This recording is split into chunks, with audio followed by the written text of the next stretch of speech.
tan prestigiosa e influyente como conocida, estamos hoy con una de las intelectuales claves de la Argentina que se mete con asuntos muy importantes, la política, por ejemplo, pero hoy con la educación. Muchísimas gracias, Beatriz Sarlo, por estar hoy en el segmento educativo de Conversaciones de la Nación. Te agradezco que me hayas invitado realmente. Beatriz, ¿tenés una mirada atenta al debate educativo en Argentina? ¿Te interesa esa conversación? Me interesa mucho. Por supuesto, no tengo que aclarar que no soy una experta en educación, pero la educación es uno de los grandes temas públicos. Y en mi caso particular, quizás por una larguísima historia personal, por una historia de hacer investigaciones sobre el tema, sobre la historia de la educación argentina, es de los temas públicos, que no sean la política, es de los temas públicos que más me interesan. Sí. ¿Y cuál es tu perspectiva, tu opinión sobre la crisis, si coincidís con esa palabra, actual de la educación en Argentina? Una primera opinión. La primera es decir que esa crisis seguramente se comparte con muchos otros países en el mundo, pero cuando vemos ciertos lugares que ocupa la Argentina en algunas clasificaciones, ahora hace tiempo que no tomamos los exámenes PISA, pero cuando vemos esos lugares, uno piensa, quizás con una idea falsa de lo que la Argentina es, que la Argentina está más abajo de lo que debería estar en las clasificaciones. Si por un lado la Universidad de Buenos Aires acaba de salir rankeada entre las 400 grandes universidades del mundo, seguramente nadie rankearía la escuela primaria ni la secundaria argentina entre los grandes sistemas educativos del planeta. O sea que tenemos un déficit, y un déficit que se fue cultivando. Es decir, la educación argentina fue buena y eficaz hasta un determinado momento. El principio fue la educación que incorporó a la nacionalidad a masas de hijos de inmigrantes, que no venían de familias letradas, venían de familias analfabetas o cuasi analfabetas. Porque cuando hoy se habla de cuál es el origen con el cual llegan, el origen cultural y social con el cual llegan los chicos a la primaria, se olvidan que en las primeras décadas del siglo XX, los que llegaban a la escuela primaria y salían de allí sabiendo leer y escribir, venían de padres que eran cuasi analfabetos. En algunos casos, en algunas décadas, Buenos Aires tuvo casi la misma cantidad de inmigrantes que de locales, de ciudadanos locales. Por tanto, la escuela ha ido en un franco deterioro. Yo siempre digo que la educación argentina, más el sindicalismo argentino, más el pleno empleo eran los tres rasgos que caracterizaban a Argentina, por lo menos hasta la década del 60. Es decir, que de alguna manera lo que vos planteás es que la educación fue efectiva en algún momento en Argentina como igualadora de las condiciones sociales y la inclusión a una cierta clase social de masas de población que estaban por fuera de esas clases sociales. Fue efectiva para eso, porque... Fue efectiva para aprender ciertas destrezas, de eso no me cabe duda. No podría decir si fue igualadora, dado que el porcentaje de argentinos de ese origen en la universidad fue bajísimo y sigue hoy siendo bajísimo. Pero fue muy efectiva para aprender ciertas destrezas. El público de los diarios populares fue construido en la escuela pública. Es decir, el público que leía Crítica en 1920, el diario Crítica en 1920, que leía el diario La Vanguardia cuando La Vanguardia salía como diario, en la misma época, ese público fue construido en la escuela pública. Se le enseñó a leer eficazmente, a leer rápido y a entender lo que leía en la escuela pública. No sé si fue igualadora en un sentido de ascenso, porque la universidad siguió siendo una universidad elitista. A veces yo he mirado en el archivo de la Nación fotos de graduaciones universitarias donde vos reconocés la clase alta y las altas capas medias de la Argentina en esas fotos de graduación. Pero lo que existía era la seguridad que de la escuela pública vos salías con ciertas destrezas adquiridas. ¿Y vos estás hablando de primaria o de secundaria? Porque también hay una idea... Primaria. Claro, porque está esta idea de que, viste, esta nostalgia, este comentario nostalgioso de que la educación pública alguna vez fue mucho mejor, pero también era mucho más selectiva. Si la cantidad de chicos de primaria que egresaban no pasaban todos a la secundaria, un porcentaje muy bajo, que en algún momento, década del 60, era del 12% apenas. Sin duda. Estoy hablando de primaria. Ahora, lo que un mito es que de ahí pasaban a la escuela pública, eso es un mito, no pasaban a la secundaria pública ni privada, de ahí no pasaban. Lo que no parece haber sido un mito es que salían con la capacidad de leer y escribir. Eso no parece haber sido un mito. Y por tanto que salían formados para un mercado de trabajo al cual se incorporaban, un mercado de trabajo muy receptivo, al cual se incorporaban muy jóvenes. Nosotros podemos pensar que estaba mal que se incorporaran a los 14 o 15 años a ese mercado de trabajo, pero como esa era la pauta de la época, se incorporaban sin dificultades a ese mercado de trabajo. Claro. O sea, la gran diferencia con el momento actual es que hay una pretensión de inclusión mayor en términos de cantidades de alumnos que salen de la primaria y entran a la secundaria, pero que sin embargo las habilidades que esos sistemas le dan, que el sistema de la escuela secundaria le está dando, no alcanzan para incorporarse al mercado de trabajo. ¿Ese sería un punto crítico actual? Ese es un punto crítico, porque además la primaria ya no reparte, no distribuye esas habilidades que supo distribuir. Alguna de las cosas que dicen los expertos en educación es que las masas que entran en esa escuela primaria, las masas de chicos que entran en esa escuela primaria vienen de orígenes más bajos y diferentes y más despojados, más precarios de los que entraban antes. Habría que hacer una investigación sobre eso. Salían de conventillos donde vivían familias de 10 personas en una misma pieza. Sí, claro. Mi propia familia, las familias que se veían en el barrio donde transcurrió mi infancia, eran familias pobres, o sea que habría que hacer una investigación sobre eso. No está del todo fundada la idea de que hoy a la primaria se incorpora gente, quizás una porción de esa gente sí, pero no está del todo fundada de que la primaria de hoy no capacita porque encuentra chicos que no estarían en condiciones socioculturales, alimentarias, etcétera, para capacitarse. Yo creo que están, lo que estamos viviendo hoy, el 30% de pobres, de los cuales no podría decir que ese 30% entero no está en condiciones de capacitarse. Claro. Tampoco podría decir eso. Sí, quizás la indigencia es una cosa y la pobreza es otra, en efecto. ¿no? Claro. Y además sabemos que de esa pobreza se entra, se sale. La cuestión es pensar no tanto cómo es la gente, los chicos que van a esa escuela primaria o a esa escuela secundaria, sino qué puede hacer la escuela secundaria con la realidad de lo que recibe.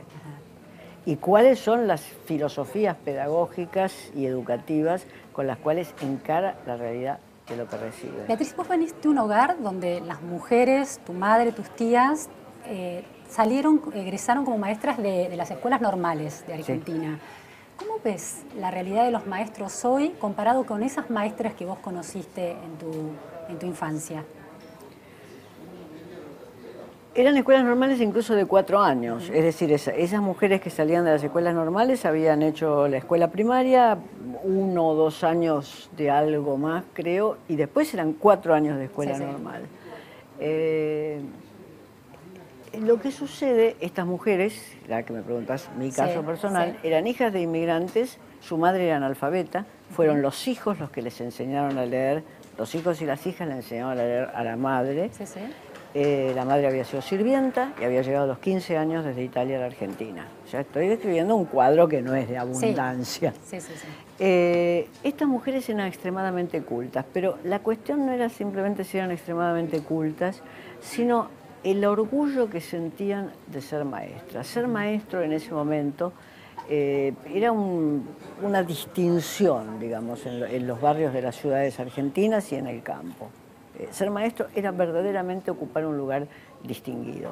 ¿Tenía el rango de una profesión liberal como el abogado, por ejemplo? No tanto, pero uno podría decir que era una profesión respetable. En algunos casos, en algunos años del periodo, uno podría decir mirando series de sueldos, hay pocas series de sueldos, pero hay una del 29, del 28 creo, en algunos años del periodo porque sus sueldos eran altos. De manera permanente porque fue un camino de ascenso para las mujeres. Ese fue un camino de ascenso y liberación para las mujeres fuertísimo. Y además está el hecho de que la profesión en sí misma era considerada como una profesión de gran prestigio, aunque no se podía igualar al del médico del barrio, sin duda. Si uno mira los textos literarios, si uno mira los diarios, digamos, la cima de del barrio estaba ocupada por el médico del barrio y luego venían los otros. Pero eran verdaderamente activos dentro de las pequeñas comunidades, además de la comunidad de la escuela donde trabajaban. Hay una idea de que la sindicalización del trabajo docente puede haber implicado una pérdida de prestigio social en términos de su comparabilidad con otras profesiones, aunque estuviera siempre un poquito más abajo que, por ejemplo, el médico, pero estaba en ese rango de comparaciones. ¿Cómo crees que impactó la idea de transformar al maestro en un trabajador y un gremio luchando por una igualdad como si todos los maestros fueran lo mismo? Habría que hacer un estudio comparativo. Si hay un país que tiene una fuerte sindicalización docente, es Francia. Y eso no hace que haya disminuido el prestigio de la docencia y de los profesores y que enseñan en las escuelas. O sea que habría que hacer un trabajo comparativo para ver si en todos los lugares donde hay fuerte sindicalización se produce un descenso porque los docentes son comparados con los sindicatos docentes son comparados con los sindicatos obreros.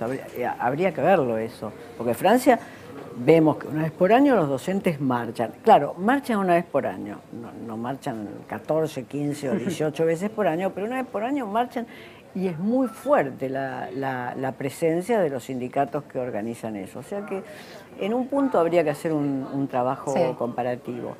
Por supuesto, los sindicatos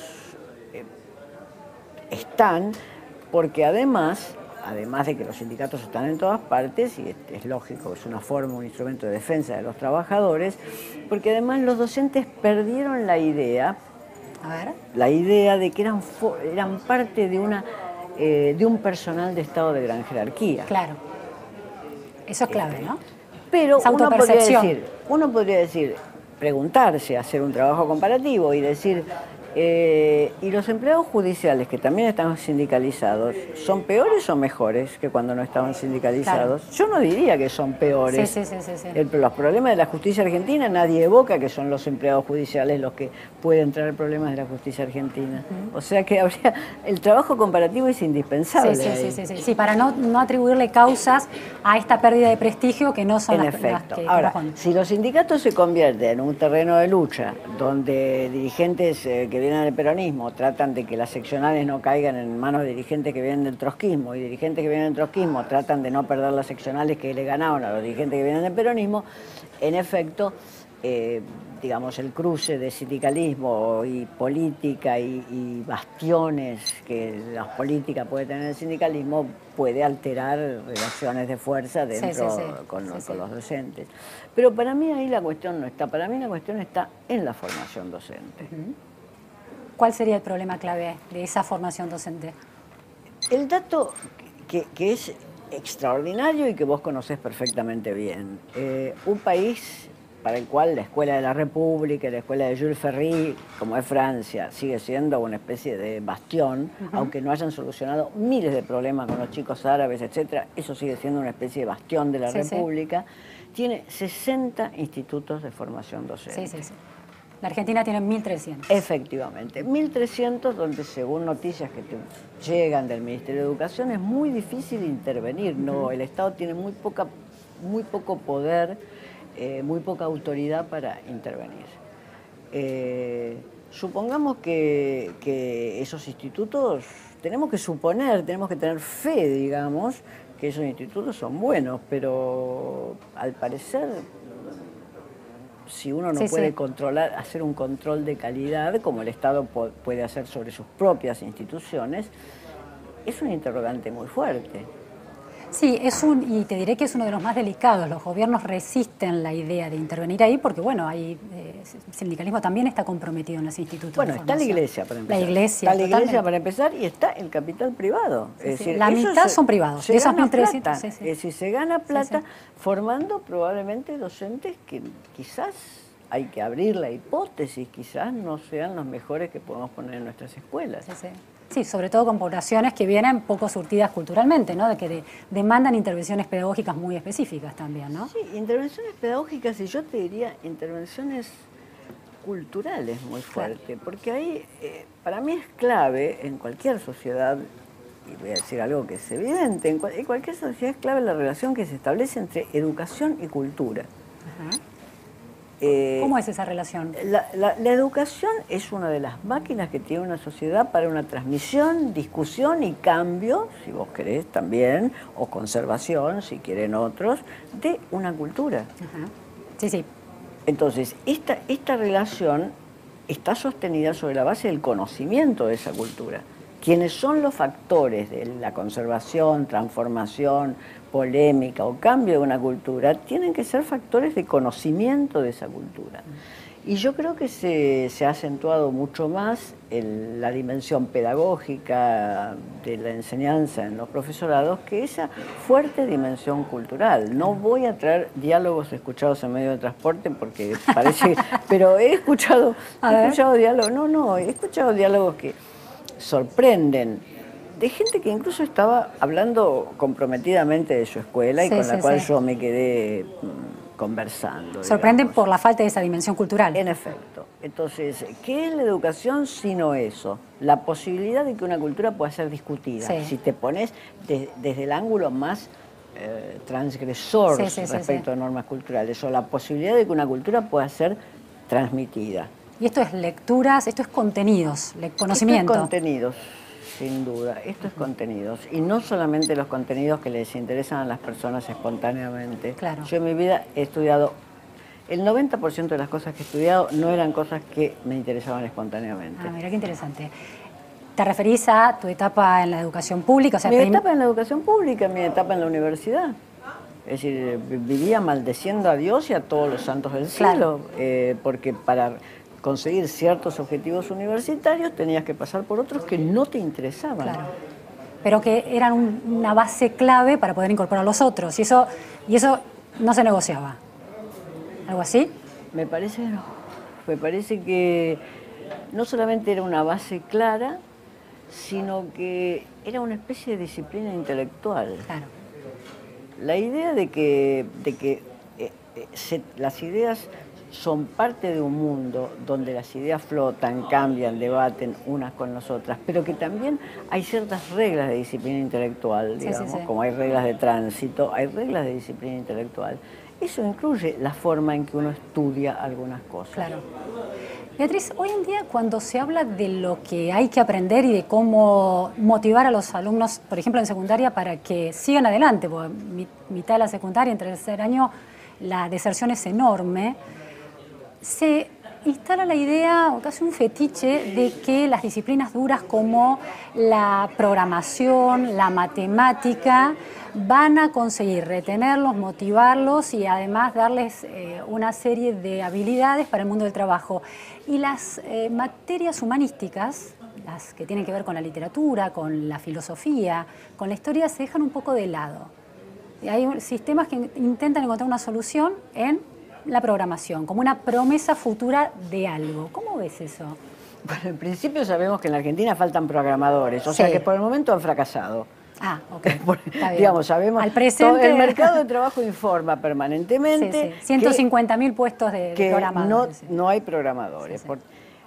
Eso también tiene que ver con la desaparición en un determinado momento y restablecimiento en otro de la escuela, de las direcciones de educación técnica. En Argentina, vos sabés bien que la escuela técnica era un fuerte lugar, un fuerte espacio de formación para ciertas categorías laborales buenas, digamos, formadas, y eso tuvo un quiebre muy fuerte. O sea que eso también, no sé cómo se está enseñando programación en escuelas que dicen pongamos programación para retener a los niños o a los adolescentes.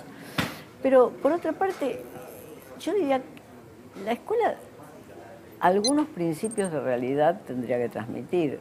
A ver, uno no estudia solo lo que le interesa, volviendo a eso. O sea, a los niños les interesa la programación o los videojuegos y por tanto enseñemos programación y videojuegos. No es así la vida, no va a ser así la vida del trabajo y por eso nos encontramos con tantas anécdotas que vienen de la vida del trabajo, que es que chicos que consiguen trabajo no pueden sostener la semana laboral. Claro, es decir, van lunes, martes y miércoles faltan, porque la idea de que hay una continuidad, de que eso está regido por ciertas leyes, y no es que faltan porque después van a hacer la revolución contra el mundo del trabajo organizado, faltan porque se quedan dormidos, digamos. Entonces, la escuela no transmite ciertas reglas que tienen que ver con ciertos principios que son de realidad. No se hace siempre lo que se quiere. Sí, sí, sí, no es efectiva en algo que hoy se reduce en un concepto que es la educación emocional, el disciplinamiento de ciertas actitudes. Pero ¿por qué no se necesita educación emocional para enseñar a jugar al fútbol? ¿Por qué? A ver. Porque ahí las personas pueden repetir hasta el cansancio un mismo movimiento, porque están muy interesados. Bien, entonces tengamos mucho fútbol en las escuelas, o mucha enseñanza de danza, o lo que fuere. Pero hagamos de eso un sistema de transacciones. Yo diría, por cada curso donde los adolescentes se expresan aprendiendo a tocar la guitarra y la batería, hay un curso donde se expresan aprendiendo a escribir. Claro. Hagamos un sistema de transacciones que son los sistemas de transacciones que rigen por el momento nuestras vidas. Y que es muy bueno que uno piense que son malos porque va a tener que organizarse para romperlos, claro, si es que son malos. Sí, para ser muy efectivo o para romperlos, una o de para dos, romperlos. ¿No? Entonces, claro, hagamos ese sistema de transacciones. Yo le preguntaba el otro día en una provincia donde me contaban los cursos que estaban organizando y todo era un infinito curso de tocar guitarra y batería. Y yo decía, pero ¿por qué no vienen acoplados a alguna otra cosa? ¿Por qué no vienen acoplados a mecánica elemental, que es lo que uno necesita cuando vive en una casa? ¿O por qué no vienen acoplados a escritura? ¿Por qué no hay transacciones? ¿Se considera que los adolescentes son incapaces de hacer una transacción? Yo no pienso que un adolescente sea incapaz de hacer una transacción. Beatriz, última pregunta. La Universidad Argentina, recién señalaste, al principio de la entrevista señalabas que la UBA aparece bien rankeada dentro de las universidades del mundo. ¿Crees que hay que volver a pensarla? ¿Es un comentario positivo o tiene muchas deudas pendientes con la sociedad en términos de la productividad a la hora de generar conocimientos y a la hora de construir conocimientos junto con los alumnos? Yo preferiría que la pedagogía contemporánea no entrara en la universidad. Ajá. Preferiría. Que fuera una universidad eficaz en los aprendizajes. Eso por una parte. Por otra parte, yo creo que la deuda que tiene la Universidad Argentina es incorporar sectores más bajos que las élites sociales y económicas que asisten a ella. Eso me parece que es una deuda que empieza en el secundario y todos sabemos que empieza en el secundario. Y la cuestión fundamental que a mí me parece, y que eso sí yo creo que hay que cambiarlo, aunque sea una larguísima lucha, es que la universidad no puede ser el lugar donde durante 2 o 3 años, hasta que abandonan, se financien falsas vocaciones adolescentes. Sí. Eso no puede ser. En ninguno de los países cuya educación admiramos, los ingresos a cualquiera de las carreras son abiertos. Completamente restrictos.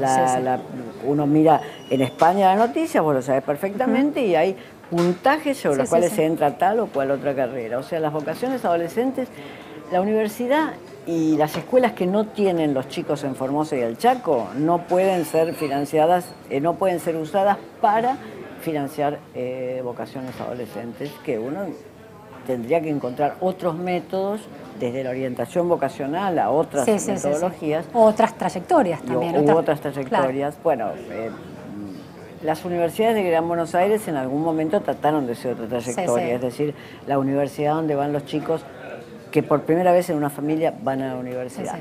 Ahora se han convertido en una especie de centros culturales. Digamos, la UNTREF es una especie de gigantesco centro cultural con el Teatro Margarita Xirgu, etcétera, que uno dice... Digo, yo conozco universidades muy ricas, Harvard, que debe ser la universidad más rica del mundo.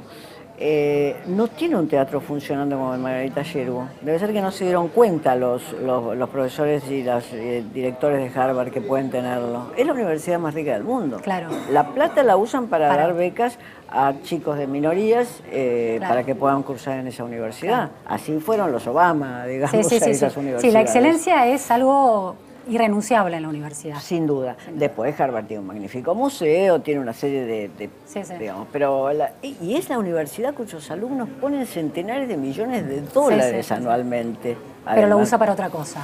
Entonces esas universidades que empezaron en Gran Buenos Aires y que me parece muy bien como iniciativa, como la primera universidad en la historia de una familia, se están convirtiendo en centros culturales, funcionan más en el centro de Buenos Aires que en el lugar donde tienen el grado. Entonces, ahí yo tengo una crítica. Muchísimas gracias, Beatriz. Tenemos que repetir esta Seguro. charla para seguir todos los temas que nos quedan pendientes. Seguro, muchas gracias a vos. Gracias. Fue Beatriz Sarlo en el segmento educativo de Conversaciones de la Nación.